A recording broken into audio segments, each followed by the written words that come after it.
রিজিকটা হালাল হওয়া কেন মুসলমানদের জন্য সবথেকে বেশি গুরুত্বপূর্ণ? কারণ আল্লাহ তাআলা বলেন, ইয়া আইয়ুহাল্লাযীনা আমানু কুলু মিন তাইয়্যিবাতি মা রাযাকনাকুম ওয়াশকুরু লিল্লাহি ইন কুনতুম ইয়্যাহু তা'বুদুন। হে ঈমানদারগণ, যদি তোমরা আল্লাহ তাআলার শুকরিয়া আদায় করতে চাও এবং আল্লাহ তাআলার ইবাদত বন্দেগী করতে চাও, তাহলে কুলু মিন তাইয়্যিবাতি মা রাযাকনাকুম, তোমাদেরকে যে হালাল রিজিক দিয়েছি সেই হালাল রিজিক তোমরা কি করো? ভক্ষণ করো। কারণ কি? হালাল আর একটা হারাম। হালাল জিনিস জান্নাত থেকে এসেছে এবং হারাম জিনিস জাহান্নাম থেকে এসেছে। অন্য একটা হাদিসের ভিতরে হুজুর সাল্লাল্লাহু আলাইহি সাল্লাম বলেন, লা ইয়াদখুলুল জান্নাতা জাসাদুন গুযিয়া বিল হারাম।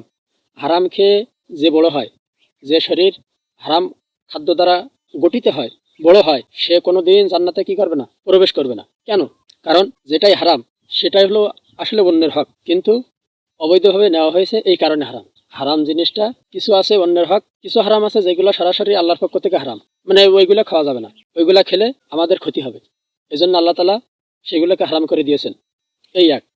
আর দ্বিতীয়ত কিছু আছে যেগুলো আসলে খাদ্য ভালো, কিন্তু অন্যের হক থাকার কারণে সেগুলো হারাম। এটাও যদি আমরা খাই, এটাও আমরা ক্ষতিগ্রস্ত হব।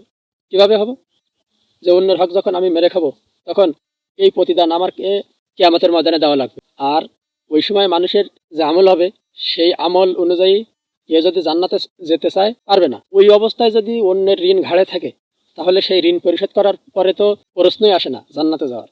এই কারণে সেই বিপদে যাতে আমরা না পড়ি, এই কারণে আল্লাহ তাআলা বলেন যে তোমরা কি করো? হালাল রিজিক খাও। আর হালাল রিজিকের আর একটা উপকারিতা হচ্ছে, যে ব্যক্তি হালাল রিজিক খায় সে ভালো কাজ করে, তার অন্তর ভালো থাকে, সে সুন্দর চিন্তা ভাবনা করে, সে সুন্দর চিন্তা ভাবনা করতে পারে, তার মন উদার হয়। আর যে হারাম খায় তার অন্তরটা কঠিন হয়ে যায়, অন্যকে আঘাত সে নিমিষেই করতে পারে। কেউ ব্যথা ফেলে, সে তার ব্যথাকে অনুভব করতে পারে না, অন্যের ব্যথায় ব্যতীত হতে পারে না। আর একজন মুসলমানের চরিত্র হবে যে সে অন্যের ব্যথায় ব্যতীত হবে, সে মানুষকে উপকার করবে।